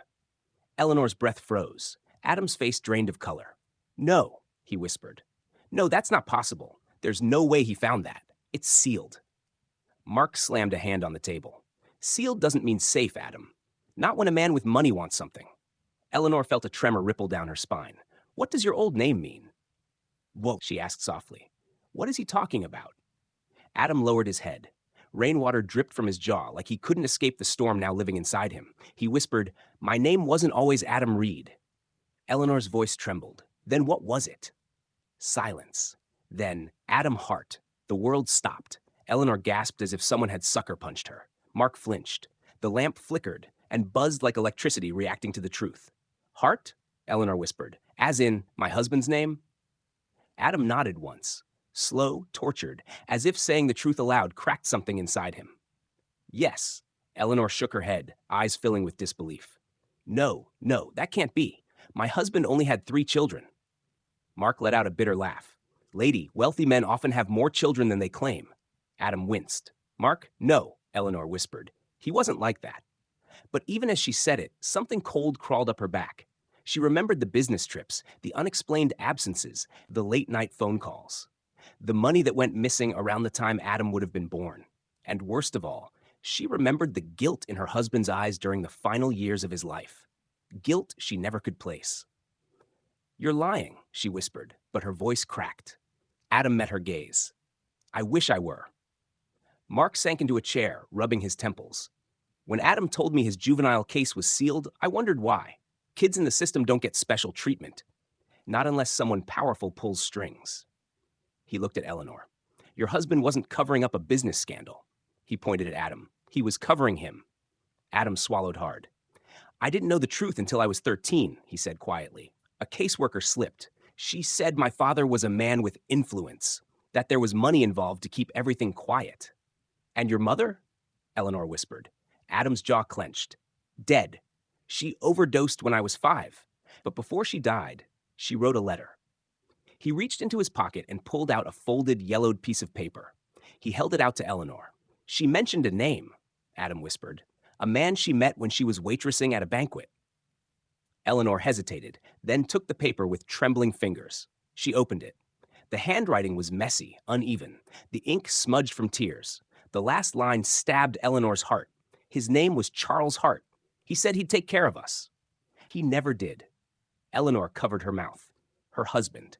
Her husband had lied. Not just about business, about blood. Adam looked away, ashamed of a truth he never asked for. "I wasn't supposed to exist in his world," he whispered, "so he buried me in another." Eleanor felt the room spin. How much of her marriage had been a facade? What else had he hidden? What else had Matthew buried for him? Mark stood again, pacing harder. "This is why Daniel is losing his mind," he said. "He knows if word gets out that Adam is your husband's biological son, he's the rightful heir. Not Daniel, not Claire, not Lena." Eleanor's heart thudded painfully. "That's why Daniel wants you gone," she whispered. "Not just for the trust, for the blood." "Yes," Adam said. "In the eyes of the law, I'm the oldest Hart son." Lightning split the sky outside. Eleanor felt a sob rise in her throat, not from grief, but from betrayal so deep it felt like drowning. "Why didn't my husband tell me?" she whispered. Adam stepped closer. "Because he didn't want you to leave him." Her hands trembled violently. He was right. She would have left. She would have shattered everything. She would have walked away from the wealthy life, the perfect reputation, the illusion. But her husband, her partner, chose a lie over her dignity. Her voice broke. "And now his lies could get you killed." Adam knelt beside her. "I'm sorry you found out this way," he whispered. "I never wanted to hurt you." "You didn't," she said, tears falling freely. "He did." Adam closed his hand over hers. A bond formed, raw, painful, undeniable. Not romantic, not maternal, something stranger, something in between, something impossible to define. Mark cleared his throat. "We don't have time to unpack this. Daniel is coming, and if he's anything like the man who raised him, he'll be ruthless," Adam finished. Eleanor swallowed hard. "What do we do?" Mark grabbed a duffel bag from under the table, zipped it open. Inside were burner phones, tools, cash, a map. "This isn't my first time disappearing," Mark said. "And if you want to survive the night, you're going to follow my lead." The apartment lights flickered once, twice, then went out. Darkness swallowed the room. Eleanor gasped. Adam shot up, heart hammering. Mark cursed under his breath. "Power grid's fine," he growled. "Someone cut the line." A shadow moved behind the frosted window, a silhouette, tall, still waiting. Eleanor clutched Adam's arm. "Is that?" Adam whispered. "Daniel?" Darkness swallowed the apartment in a single breath. No flicker, no warning. Just the instant, suffocating blackout of a place that had already known too many nights like this. Eleanor clutched the armrests of her wheelchair, her heart pounding in the darkness like it was trying to break out of her chest. Adam stepped instinctively in front of her. Mark moved toward the window. Silent, trained, predatory. "Don't stand near the glass," Mark hissed. A tall shadow lingered behind the frosted pane. Tall enough, broad enough, still enough. Daniel. Lightning flashed outside, just a thin rip across the sky, illuminating the silhouette in a pale silver glow. Eleanor saw the shape of the shoulders, the jawline, the stance. It was him. He stood perfectly still, watching, waiting. The kind of waiting that wasn't patience, but decision-making. Like a hunter choosing which part of the body to wound first. Mark swore under his breath. "He found us faster than I expected." Adam whispered, "He must have followed us." "No," Mark snapped. "He was already tracking you. You don't hide from men who grew up with power. You hide from men who grew up with hunger. And Daniel Hart grew up with both." The silhouette moved. Slow. Deliberate. Like someone savoring the fear he was creating. Eleanor's breath trembled. "Adam. Adam. Don't go near him." "I'm not letting him touch you again," Adam said, voice low. Mark grabbed him by the shirt. "You go out there now, and you're dead. I can't hide." "You're not hiding," Mark growled. "You're planning." Another streak of lightning. The silhouette was gone. Eleanor gasped. "Where did he go?" Mark didn't hesitate. "Back door," he whispered. "He's going for the back." Adam spun toward the hallway. No, the doorknob rattled. Slowly, quietly, testing. Then a heavy slam shook the frame. Eleanor flinched so hard she nearly toppled from her wheelchair. Mark reached for a wrench on the table and gripped it like he'd held weapons before. Adam positioned himself between the door and Eleanor. "Daniel!" Adam shouted. "This won't end the way you think." A pause. Then Daniel's voice, through the thin door, calm, confident, terrifying. "Open the door, Adam. I'm not here for her." The hair on Eleanor's arms rose. "Adam," Daniel continued, "you think you can run? You think the world is big enough to hide someone like you?" Mark muttered, "This guy talks like a Bond villain." But Adam wasn't amused. His voice was shaking, not from fear, but from a lifetime of recognizing that tone. "I'm not going anywhere with you," Adam said. Daniel laughed softly. "You don't have a choice. You've taken something from my family." "My father took something from me," Adam shot back. Silence fell so sharp it hurt Eleanor's ears. Then Daniel said the most chilling thing yet. "You aren't family." Mark signaled Adam silently. "Back away. Stay ready." But Adam stepped forward anyway. "Daniel," he said, voice steadier than he felt, "your father paid to hide me, but he couldn't erase me." Daniel's voice dropped. "And now I will." Another slam rocked the door. The frame cracked. Splinters rained to the floor. Eleanor's breath hitched.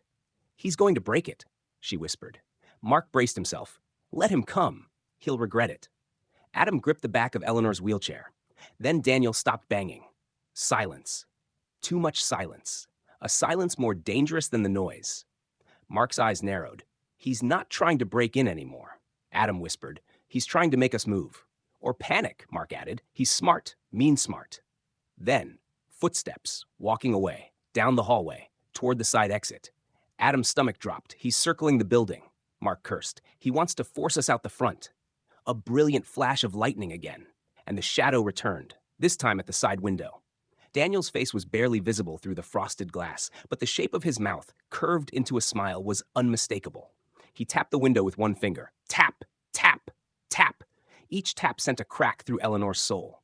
"Adam," she whispered, tears rising, "he hates you." Adam shook his head. "No," he whispered. "He fears me." "Why?" Eleanor cried. Adam finally said the truth aloud, "Because I'm the only legitimate Hart son." The room shivered with the weight of it. Mark moved toward the window and froze. Something was tucked into the window frame. A paper. Mark snatched it, unfolded it. The writing was bold, harsh, rushed. One sentence. "Your father ruined my life before you were even born." Adam snatched the paper. "What the hell does that mean?" Mark took a step back. "Your father?" Eleanor whispered. Our father ruined Daniel's life? What is he talking about?" Mark looked between them slowly, then nodded to the file on the table, the juvenile documents, the sealed records, the hidden letter from Adam's mother. "No," Adam said. "No, that's impossible." "No," but Mark's face tightened. "Adam, you're not the only one who wasn't supposed to exist." Eleanor froze. "Are you saying?" Mark inhaled. "Daniel may not be your husband's real son either." The world cracked open. Lightning struck so hard the windows rattled. Adam stared. Eleanor gasped. Mark stepped back like he'd spoken a curse. But the door suddenly went quiet. Too quiet. Adam turned slowly. "Mark, I hear it," Mark whispered. The silence wasn't emptiness. It was a countdown. Then, boom! Daniel slammed something heavy into the door. A metal pipe. The lock snapped clean off. The door flew inward. Daniel filled the doorway, drenched, breathing hard, eyes empty and murderous. "Enough running," he growled. Adam shoved Eleanor's wheelchair behind him. Mark raised the wrench. Daniel stepped inside, voice calm, too calm. "You want answers?" he said. "Fine, let's talk about the truth." Lightning illuminated his face, twisted, broken, angry. "Our father ruined both our lives, but only one of us was meant to survive it."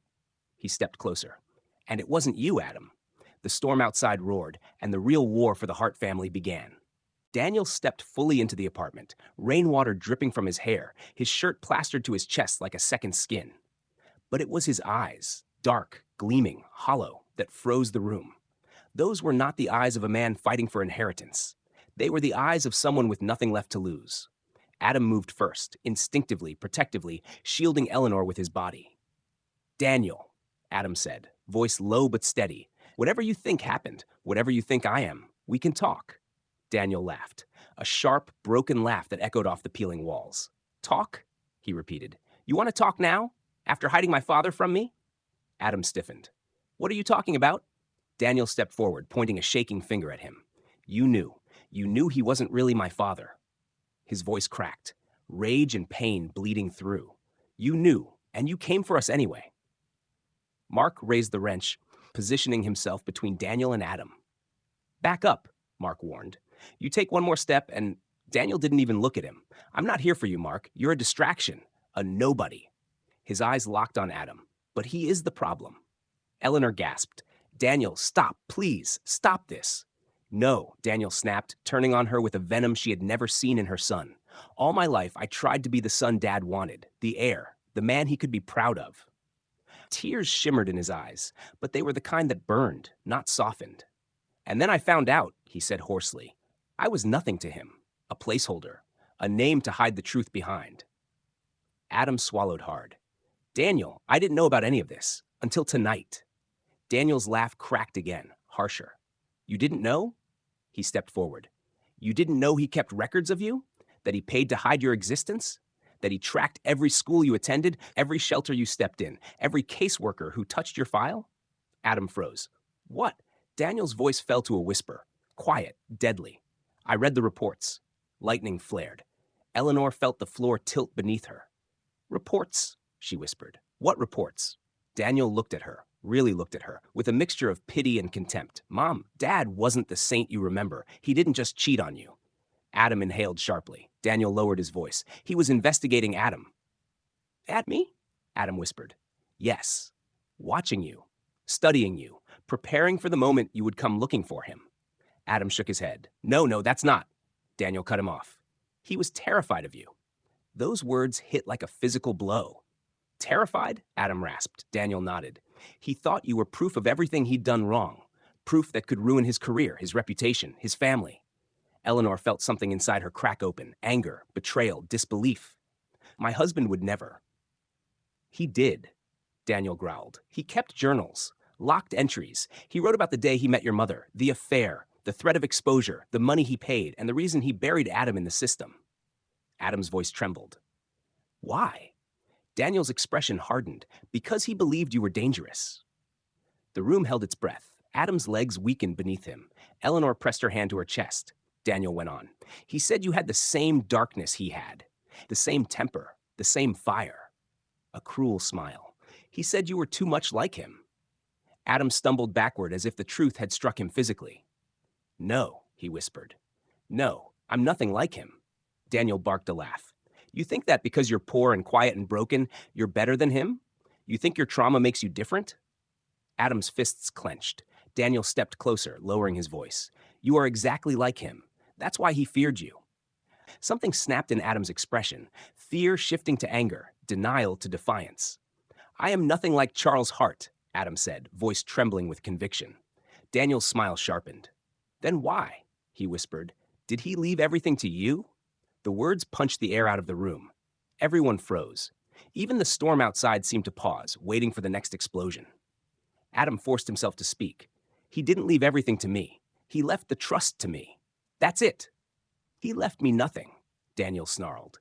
"He left my sisters nothing. He left you, his secret bastard, everything." Adam flinched at the word. Eleanor's eyes filled with tears. "Daniel," she whispered, "your father loved you." "No," Daniel roared, turning on her. "He used me, used us, used you. I was raised on lies. He made promises he never kept." His breathing quickened. His hands shook. "And then," he whispered, "I found out the truth." His gaze snapped to Adam again. "He ruined my life the moment he created you." Eleanor cried out, "Daniel, please, don't do this." But Daniel was unraveling, thread by thread. "You took my place," he whispered to Adam. before you were even born. Adam shook his head. I didn't choose any of this. That's the tragedy, Daniel whispered, and the reason I'm here. Mark stepped in front of him. If you're here to hurt him, you'll go through me. Daniel raised his hand. I don't care who I go through. Then he lunged. Mark swung the wrench. The hit connected, not with Daniel's skull, but his forearm. Daniel howled, but barreled forward. He slammed into Mark's chest, sending him crashing backward into the table. The wrench clattered away. Mark, Adam shouted. Daniel grabbed Mark by the collar and slammed him into the wall, once twice hard enough for plaster to crack. Eleanor screamed, Stop! Adam rushed forward, too fast, too desperate, and Daniel knocked him aside with a brutal shove. Adam hit the floor hard. Mark tried to rise. Daniel grabbed the nearest object, a shard of glass from the broken picture frame, and thrust it forward. No! Adam yelled, but the shard was already moving. Mark tried to block, but the glass slashed deep across his side. He collapsed, gasping. Adam tore toward him, grabbing Mark before he hit the floor fully. Blood soaked Mark's shirt, dark, spreading. Mark, look at me, Adam begged, voice cracking. Mark grimaced, teeth gritted. I've had worse, he lied. But the pool of blood widening beneath him said otherwise. Daniel stepped back, chest heaving, the shard still in his trembling hand. Adam rose slowly, dangerously, like a man waking into a different version of himself. One more like Charles Hart than he wanted to believe. Daniel, Adam whispered, voice shaking with fury and grief. I'm going to make sure you never touch my family again. Daniel's eyes widened. My family. He looked from Adam to Eleanor to Mark bleeding on the floor. And for the first time, Daniel realized something true and horrifying. Eleanor had made her choice. Lightning lit the room. Daniel ran. He bolted through the doorway and disappeared into the storm. Adam rushed to the window, but Daniel was already gone, a shadow swallowed by the rain. Eleanor wheeled herself to Mark's side, tears spilling. Mark, please stay with us. Please hold on. Adam pressed a cloth to Mark's wound, shaking uncontrollably. Stay awake, Adam choked. Stay with me. Don't you dare leave me again. Eleanor touched Adam's shoulder. Her voice broke. Adam, call an ambulance. Now. But Adam didn't move. Not yet. Because in Mark's fading eyes, in his whispered breath, came a truth more devastating than the wound. Adam, Mark rasped. He's not finished. Daniel, he's going for the other will. Eleanor froze. What other will? She whispered. Mark coughed, blood on his lips. The one your husband wrote about the crime he committed. Lightning exploded outside. And the truth finally arrived. Charles Hart hadn't just paid to hide Adam. He had paid to hide something far worse. Something that Daniel was now desperate enough to kill for. Mark's breathing turned ragged, wet, uneven. The floor beneath him was slick with blood, shining black in the dim, storm-washed light. Eleanor pressed trembling fingers to his shoulder while Adam ripped open a dish towel and pressed it hard to the wound. Stay awake, Adam whispered. Mark, look at me. Look at me. But Mark's gaze kept drifting, his eyelids heavy. Adam, he rasped, you always were the stubborn one. Don't, Adam choked. Don't talk like that. Mark grabbed the front of Adam's shirt with surprising strength. You're not listening. He coughed, pain shuddering through him. You have to find it. The second will, the one Dad didn't want anyone to see. Eleanor swallowed hard, voice shaking. What was in it? Mark's eyes flicked to her, pitying, apologetic. The truth, he whispered. The truth about Charles Hart. Adam's jaw clenched. What truth? Mark's hand loosened, fingers smeared with blood. It wasn't just the affair, he gasped. Not just you, Adam. He was hiding something bigger. Lightning cracked above the city. Eleanor felt her breath stutter. What did he do? Mark exhaled a broken laugh, one without humor, one stitched with tragedy. He caused a death. The world stopped. A death? Eleanor repeated, horrified. Mark nodded weakly. An accident, years ago, before any of you were born. Another cough. Blood. He covered it up, paid everyone off, buried evidence. Matthew Cole was the one who cleaned it. Eleanor pressed a hand to her heart. No, Charles wasn't capable of. Mark cut her off. He was. He coughed again, harder, darker. And the person who died, their family wanted justice, wanted answers. A strained breath. Your husband wrote a confession, buried it in a second will, not to admit guilt, but to control who could expose him. Eleanor's tears blurred her vision. My husband killed someone? Adam spoke, voice razor thin. Who died? Mark's answer came out like a dying ember. Matthew Cole's brother. Silence hit the room so violently it felt like a slap. Adam froze. Eleanor felt the air leave her lungs. The storm outside roared as if reacting to the truth. Matthew had a brother? Adam whispered. Yes. Mark nodded weakly. And your father killed him. Not on purpose, but he caused it, covered it up, and that's why Matthew has been tied to your family for decades. Eleanor shook her head. But Matthew protected Charles. He helped him. Why? Mark closed his eyes. Because Matthew wanted leverage. A beat. Your father's guilt was his currency. A fresh wave of horror hit Eleanor. All the charity, the donations, the obsessive control Charles kept over their public image, it wasn't saintly. It was self-preservation. And the affair with Adam's mother? Not a mistake. Not a secret. Another consequence of a man who believed consequences didn't apply to him. Adam sank to the floor beside Mark, trembling with fury. So Matthew protected him because he was planning to blackmail him? Not exactly. Mark coughed again. Matthew wanted revenge. Slow revenge. Ruin the family from the inside kind of revenge. Eleanor's breath hitched. And Adam? She whispered. What does Adam have to do with Matthew's revenge? Mark turned his head toward Adam. Everything. Adam stiffened. What do you mean, everything? Mark swallowed hard. You weren't protected, Adam. You were placed. Placed? Adam echoed. Your foster homes, your shelters, your transfers. Another cough. They weren't random. Matthew made sure you lived just close enough to survive, but never enough to thrive. He wanted you broken, wanted you to grow into something dangerous, something unpredictable. Why?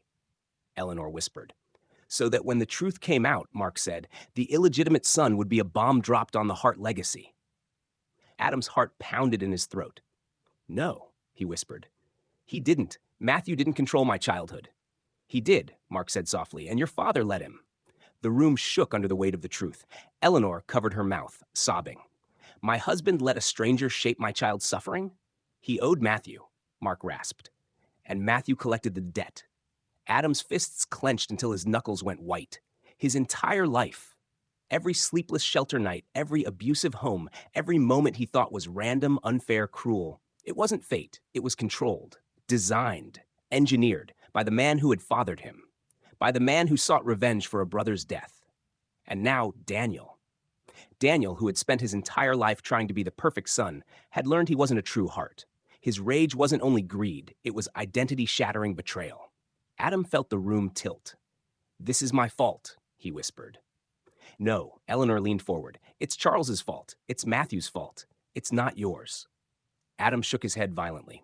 If Daniel finds that confession, if he finds that second will, he'll use it to destroy everything. He'll burn the entire family down. Mark coughed again, weaker. That's why. You have to stop him. Thunder shook the walls. Then, a new sound. A crash. Glass shattering deeper inside the apartment. Footsteps. Heavy. Determined. Rushing. Eleanor stiffened. He's back, she whispered. Adam rose slowly, eyes dark, jaw tight. Not afraid. Changed. Mark grabbed Adam's wrist weakly. No, listen, before you go. Adam knelt beside him. Adam, Mark whispered, the second will, it's hidden in the one place he thought no one would look. Adam gripped his hand. Where? Mark winced, forcing the words through pain. In your father's study, behind the portrait. A breath. In the house you grew up in. Adam froze. Daniel was already on his way there. Mark's final whisper shook Adam to his core. Hurry, before Daniel finds it or burns it. Another crash sounded from the hallway. Daniel was inside the building. Adam's eyes hardened. Mark, I'll get you help. I promise. Mark's breath trembled. Go. Adam turned toward Eleanor. She nodded through tears. Go, she whispered. I trust you. He squeezed her hand once, then sprinted toward the back exit as the footsteps grew louder. Eleanor wheeled to Mark's side, sobbing quietly. Mark opened his eyes one last time. You're stronger than he ever knew, he whispered to her. She brushed his hair back gently. So are you. Mark's breathing slowed, then faded. The storm outside swallowed the sound, and Daniel's shadow fell across the doorway. The storm followed Adam all the way to the Hart estate like something alive, something vengeful. Lightning slashed the sky open, revealing the mansion in brutal flashes. Each column glowing, then fading into darkness, the windows staring like dead eyes. It was the house that bore his blood, the house that had erased him before he ever had a name. Now it called him back, not with welcome, but with reckoning. The cab pulled away, leaving him alone at the foot of the stone steps. Rain poured down relentlessly, soaking him to the bone, but he didn't notice. His mind pulsed with Mark's dying whispers. Behind the portrait, in the study, that's where the second will waited, like a loaded gun waiting to go off. The front door wasn't locked. It swung inward the moment he pushed, as if the house had been waiting for him all along. He stepped inside. The air was stale, perfumed with dust and wealth and secrets that had settled thick into the wallpaper. Through the dim hallway, family portraits watched him pass. Charles Hart shaking hands with political giants, Charles Hart dedicating hospitals, Charles Hart smiling with Daniel in his arms. Never Adam, never the sons he hid. He reached the study door.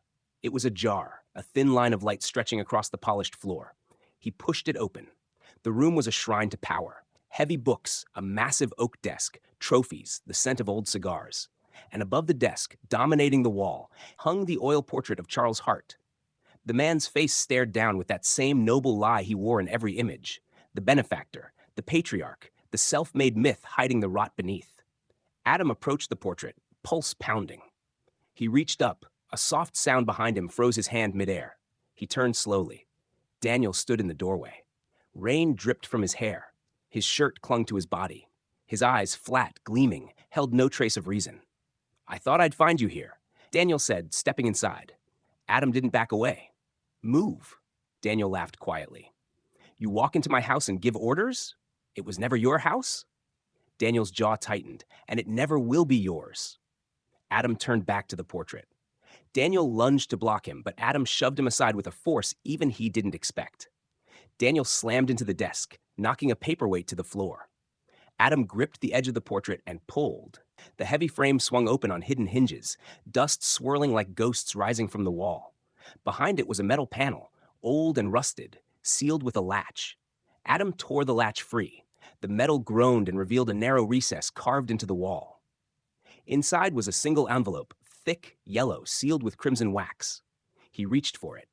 Daniel tackled him from behind. They crashed to the floor, the envelope flying across the room. Adam rolled and drove his shoulder into Daniel's ribs. Daniel struck him across the jaw. Adam hit the bookshelf hard enough for books to rain down. Daniel lunged for the envelope. Adam grabbed his ankle, yanking him back. Daniel kicked free and scrambled across the rug. They collided on the floor, each gripping a corner of the envelope like men fighting over oxygen. "Let go!" Daniel roared. "No," Adam said, voice shaking with fury. "Not tonight."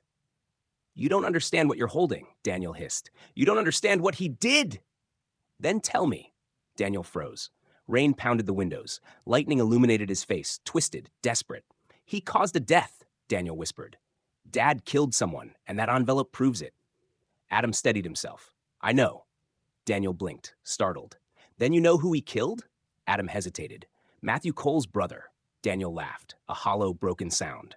"That's the lie. That's what Dad wanted the world to think. But the confession," his voice cracked, "it wasn't about Matthew Cole's brother."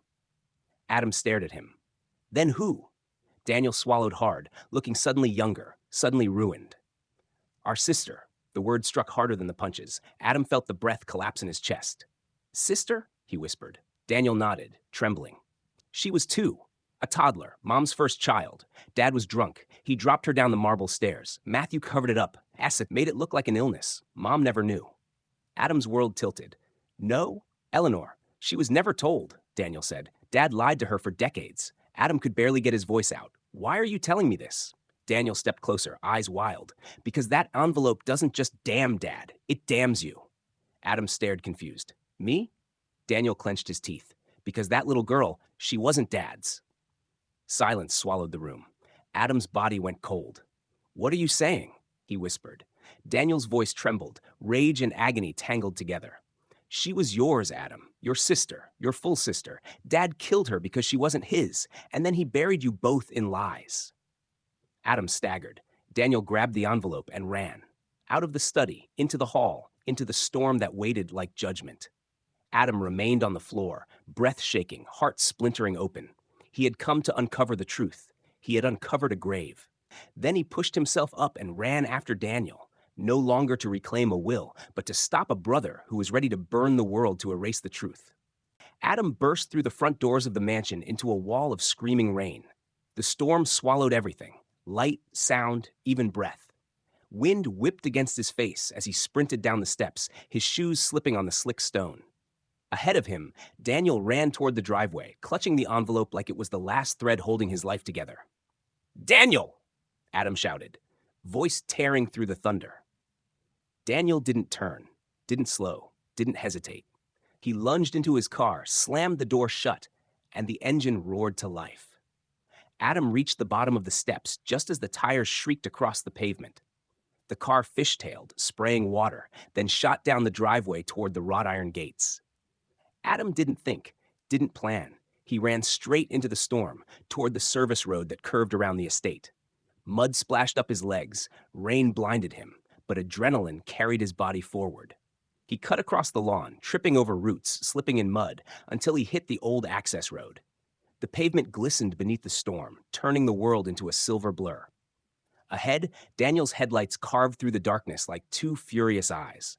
Adam stumbled forward, arms pumping, lungs burning. He needed to catch him. He needed that envelope. He needed the truth. But most of all, he needed to stop Daniel before Daniel destroyed what was left of their family or himself. The car's brake lights flickered ahead. For a moment, Adam saw Daniel's silhouette through the rear windshield, head bowed, shoulders shaking violently, as if he were breaking apart inside the car. Then Daniel slammed the car into reverse. The headlights swung toward Adam like twin blades. Adam froze. The engine revved. The tires spun. The car shot backward down the road, straight at him. "Daniel, stop!" Adam screamed. The car roared closer, water exploding beneath the wheels. At the last second, Adam leaped to the side, hitting the pavement shoulder first. Pain ripped through him. He rolled onto his back, gasping, soaked, shaking, watching Daniel's car fishtail before stopping again. Daniel stepped out this time. Rain hammered his face, plastering his hair to his head.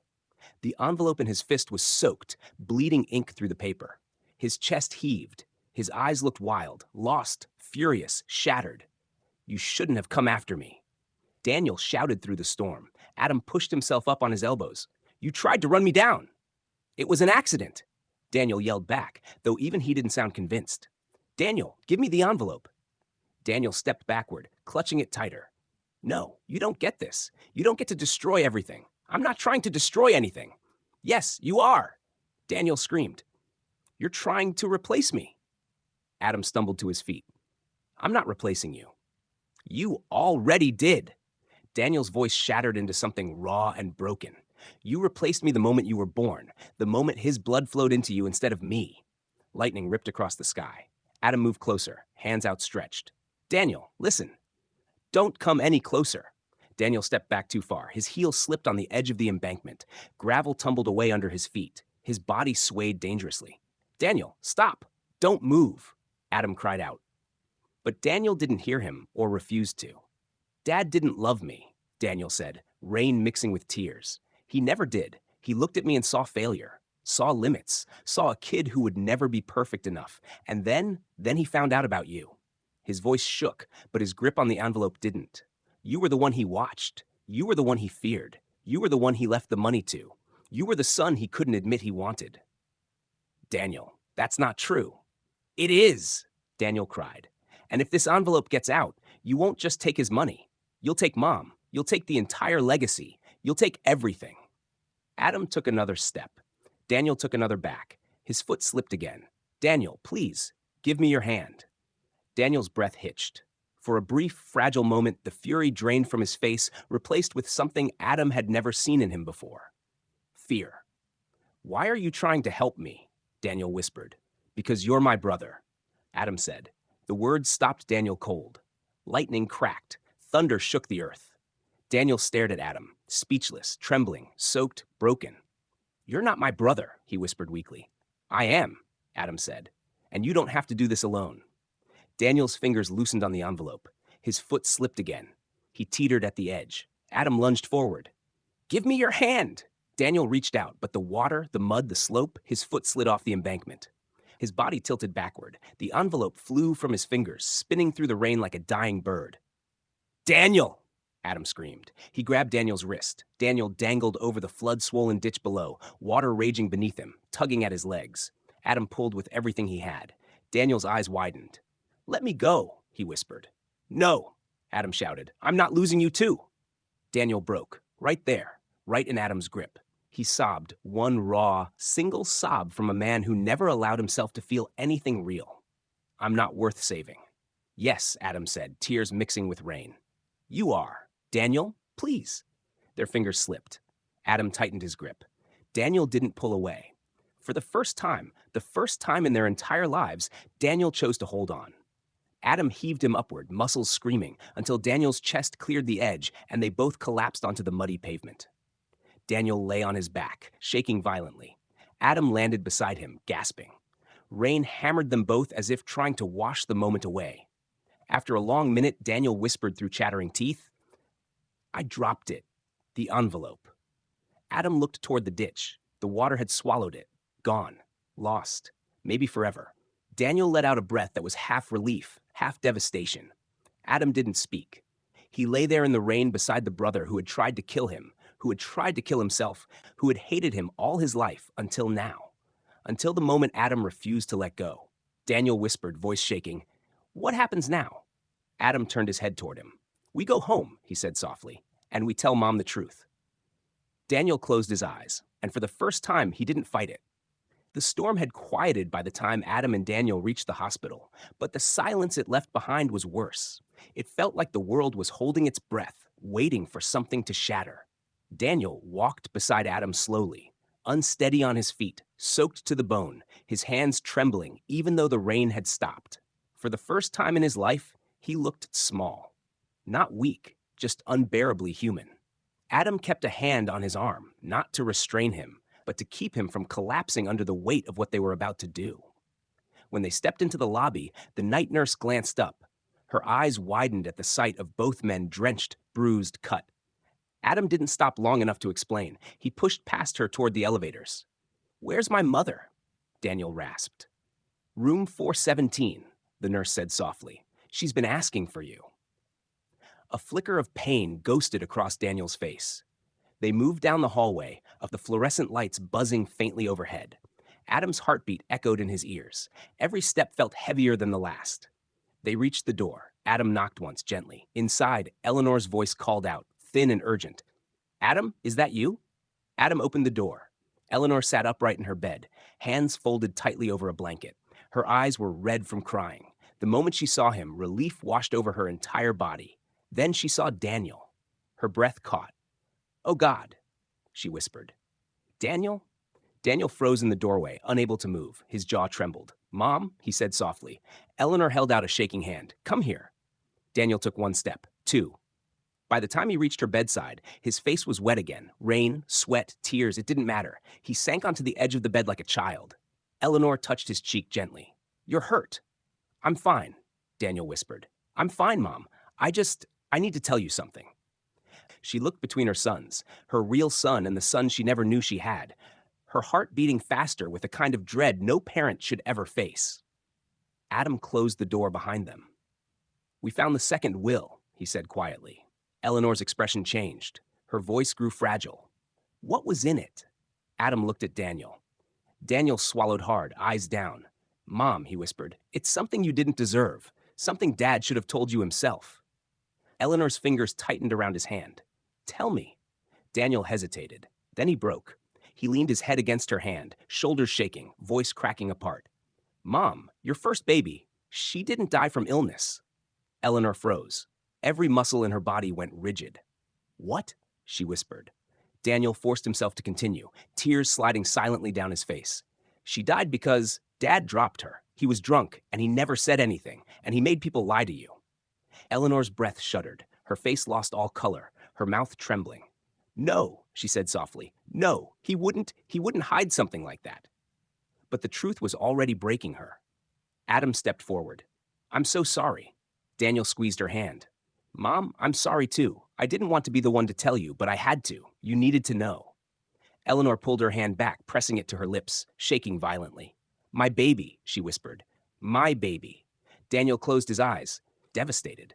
There was no rage in her voice, only grief so vast it filled the room from floor to ceiling. But the truth wasn't done. Adam knelt beside her bed. "There's more," he said softly, "and it concerns me." Eleanor looked at him with wet eyes, torn between love and dread. Adam? Whatever it is, just say it. Adam nodded. Your first baby, she wasn't Charles's daughter. Eleanor flinched as if struck. No, she whispered. She was the child of the father of the man you stand beside right now, Adam said quietly. She was my full sister. Eleanor's eyes widened, filling with horror and realization. And when she died, Charles knew she wasn't his. That's why he hid it. Her breathing hitched in short, painful bursts. And you, she whispered, you're telling me he hid you too because of that? Adam nodded slowly. Eleanor stared at him, stunned, not with anger, not with rejection, but with a grief so fierce it hollowed her chest. You could have been my son, she whispered. All those years, you were mine. Adam felt his throat tighten. I should have been. Daniel looked away, unable to breathe as he listened. Eleanor reached out with both hands, grabbing Adam's trembling face gently and pulling him closer. You are my son. The words hit him like a collapse of sky. Adam let out a strangled breath, half sob, half exhale, closing his eyes as her hands held him with the tenderness he had never known. Daniel watched, silent, bleeding inside, but something began to shift in him too. Not jealousy, not rage, but a painful, reluctant understanding. This was the truth. This was the family they really were. Eleanor let Adam go just long enough to reach for Daniel's hand again. And you, she said softly, you're still my son. Nothing changes that. Daniel lowered his head, hiding the tears in his eyes. Mom, I'm so sorry for everything. I know, she whispered, but we're not done. She looked at Adam. She looked at Daniel, and then her voice grew steady, thin but unbroken. There's one more truth I need to hear. The brothers stayed still. Her next words came like a blade. Daniel, Adam, tell me what happened tonight. Tell me how Mark got hurt.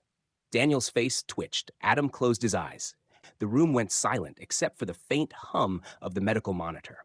And Eleanor whispered, tell me which one of my sons nearly got the other killed. Silence swallowed the hospital room. Not the gentle kind, but the heavy, suffocating kind that settles over a battlefield after the last blow has been struck. Eleanor waited. Her hands trembled on the blanket, her face pale under the harsh fluorescent lights. Her sons, one born of her body, one stolen from her without her knowing, stood before her like two shadows cast by the same broken sun. Tell me, she said again. Tell me what happened to Mark. Daniel swallowed hard. His jaw clenched. His eyes filled with panic. But Adam stepped forward first. Mom, he said softly, Mark didn't make it. Eleanor closed her eyes, a single tear sliding down her cheek. And how did he die? This time, Daniel tried to speak. His voice cracked halfway through the first syllable. He was trying to stop me. Eleanor looked up sharply. Daniel broke. He sank to his knees beside her bed, head bowed, hands gripping the metal railing like it was the only thing anchoring him to the world. Mom, I'm sorry, he whispered. I didn't mean to hurt him. God, I didn't mean. I wasn't thinking. I was angry and scared, and I didn't know what to do.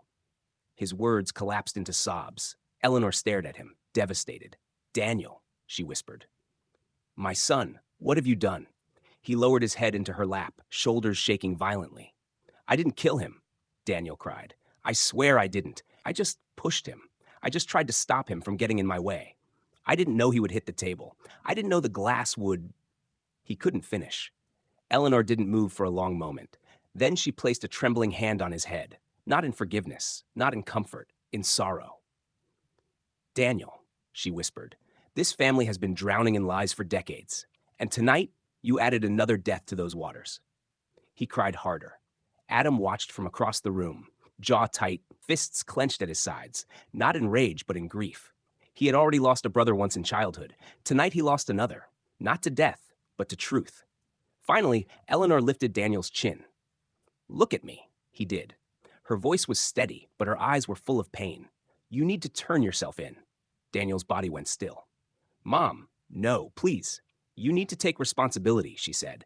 If you ever want to be whole again, if you ever want me to look at you without seeing Mark bleeding on the floor. Daniel's face crumpled. I'll lose everything, he whispered. You already did, she said. The words struck him like a blow. He leaned back, shaking his head in disbelief. But deep down, he knew she was right. He had crossed a line he could never uncross. Adam stepped closer. I'll go with him, he said. Daniel looked up, confused. Why?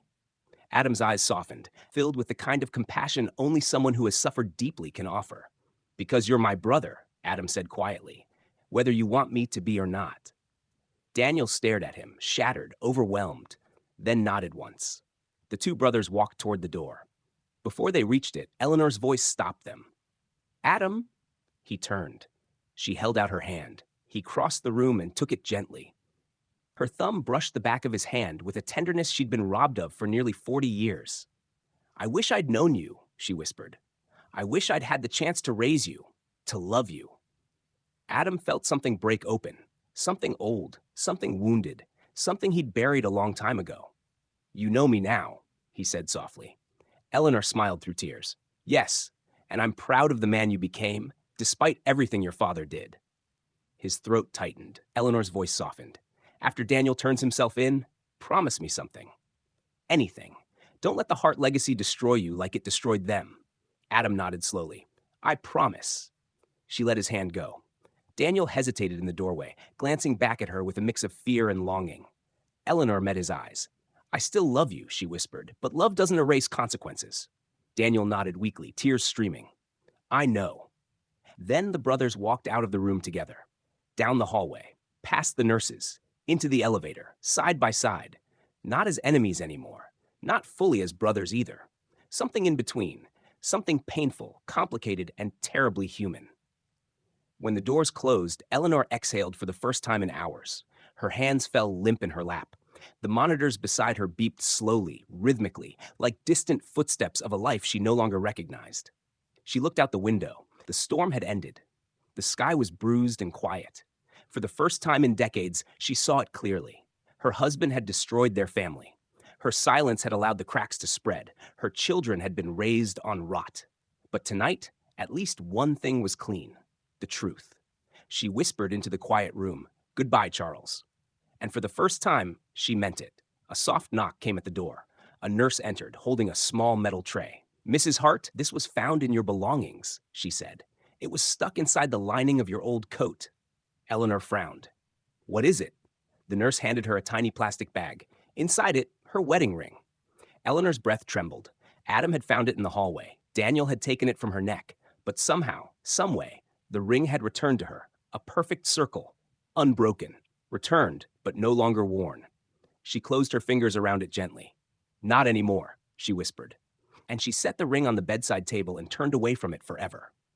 Outside her window, dawn began to rise. Slow, pale, cold. A new day. A painful one. A lonely one. A necessary one. The Hart family had finally reached the truth. And the truth, as always, demanded a price. Eleanor paid hers in silence. Adam paid his in grief. Daniel would pay his in the justice system. The house of lies had finally fallen. But from its ruins, something fragile, something better, might one day grow.